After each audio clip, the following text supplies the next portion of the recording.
And Young Buzz. Welcome back to the channel where we dive deep into the biggest K-pop stories that everyone's talking about.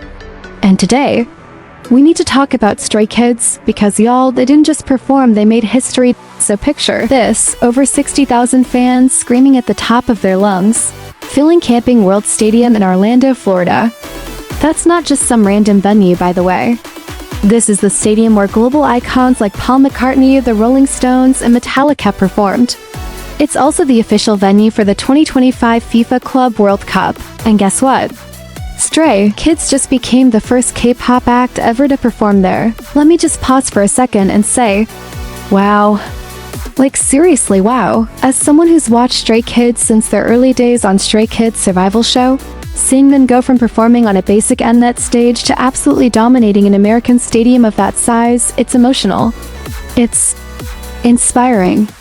It's wild. And not only did they sell out a stadium with over 60,000 seats, they did it fast. Like blink and it's gone kind of fast. That tells you something about how powerful the Stray Kids fandom stay has become worldwide. We're not just streaming from our bedrooms anymore. We're out here filling stadiums. Now let's talk about the actual concert. Because this wasn't just a come sing a few hits type of show. Nope. Stray Kids went all out with a set list of 30 songs. Yes, 30. They kicked it off with their debut track, District 9, which is such a nostalgic way to start. Like, they're reminding you where they came from before they blow you away with how far they've come. They didn't just perform bangers, they included new unit songs too. That's such a flex. They're not relying on the obvious crowd favorites, they're introducing new subunit content, showing off vocal range, rap versatility, and that creative edge that's always made them stand out. Also shout out to their live band sound. You could feel the energy through the screen, so I can only imagine what it was like in person. There's something about a live band that just hits different, especially when paired with Stray Kids' aggressive and high-octane performance style. It's raw, it's intense, and it proves they're not just idols, they're artists. Let's not forget the stage effects too. It wasn't just lights and fireworks, there were stage lifts, lasers, smoke jets, all synced perfectly to the choreography. Every song felt like its own mini-movie. And the stamina? 30 songs, high-energy dancing, live vocals. These guys are machines, and their message to the fans, it was so wholesome. They said, "This is our first performance in Orlando, and we're grateful for the warm welcome. We think this will be an unforgettable memory." And honestly, it probably was unforgettable for both them and for stays who were there. They also said, "I'm honored to be able to hold a concert that the whole family can enjoy. It is a great happiness to enjoy our music together." And I think that's such an underrated part of Stray Kids' appeal. Yes, they're edgy and intense, but they also have a message that resonates with everyone. They talk about real struggles, mental health, self-identity, all in their lyrics. So it's not surprising that their shows attract fans from all age groups. Parents with their kids, siblings, even grandparents. It's truly a shared experience, but you know what really hits me? This is only the halfway point of their North American stadium tour. That's right, they're not done yet. Next stop? New York City Field, June 18th and 19th. And you already know those dates are going to be explosive.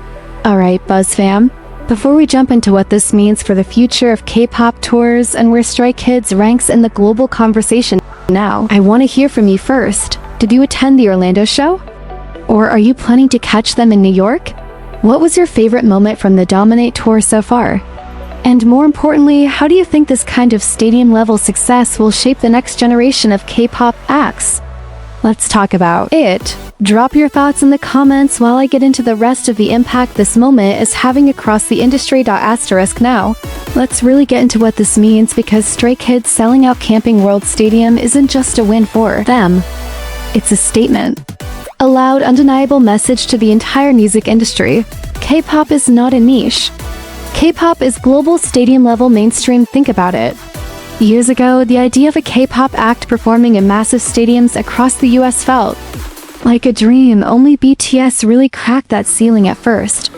And now, Stray Kids are standing right up there. Not just as filler acts or trending topics, but as headliners, as pioneers, as cultural icons in their own right. I know some people still try to compare them to other groups, like, are they the next BTS? But honestly, I think Stray Kids are building their own lane. They're not the next to anyone, they're Stray Kids, self-produced, unapologetically intense, and totally connected to their fans in a way that feels raw and honest. This tour, the scale of it, the production, the turnout, it's all proof that the demand for authenticity in K-pop is real. Stray Kids didn't take shortcuts.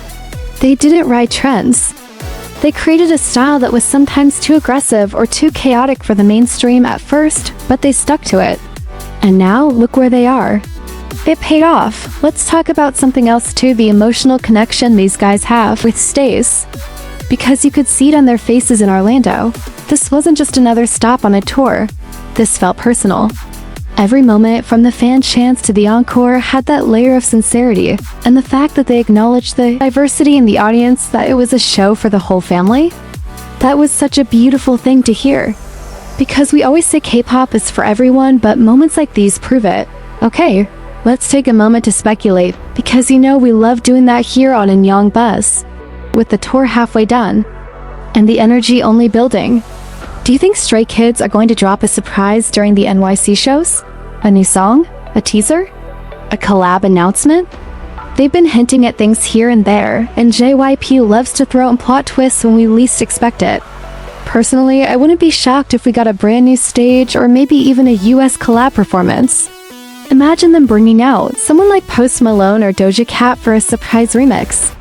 Okay, I might be dreaming big, but hey, this is Stray Kids we're talking about. They thrive on unpredictability. And can we also talk about their stamina and stage presence for a second? 30 songs. In a stadium, with full choreography and live vocals. That's not normal. That's elite. That's the kind of performance you only get from groups who live and breathe what they do. It's why their fan base is growing not just in size, but in depth. People are becoming Stays not just because it's trendy, but because this group means something to them. And before we wrap up, I just want to say the Stray Kids are showing us what's possible when you blend creative freedom with a powerful fandom and a strong message. They're not perfect, and that's part of what makes them feel so real. They mess up, they cry on stage, they speak from the heart, and that vulnerability is what turns casual listeners into lifelong fans. So here's what I want to know from you in the comments. What do you think sets Stray Kids apart from other fourth-gen groups right now? How do you see their impact growing after this tour ends? And if you could design the perfect surprise for their NYC concert, what would it be? Also, let's have a little fun. Drop your dream Stray Kids unit collab. Could be with another K-pop idol, an international artist, or even something wild like a movie oust. I want to hear your most creative ideas. And if you're a Stay who's been with them since day one, share your favorite memory or performance. Let's celebrate how far they've come together. Alright, that's all for today's deep dive. If this video got you hyped, inspired, or just a little emotional like me, make sure to like, subscribe, and hit that bell so you don't miss the next one. You know, we've always got something buzzing here on the channel. This has been In Young Buzz, where your favorite idols are more than just headlines. See you next time, and stay loud, stay proud.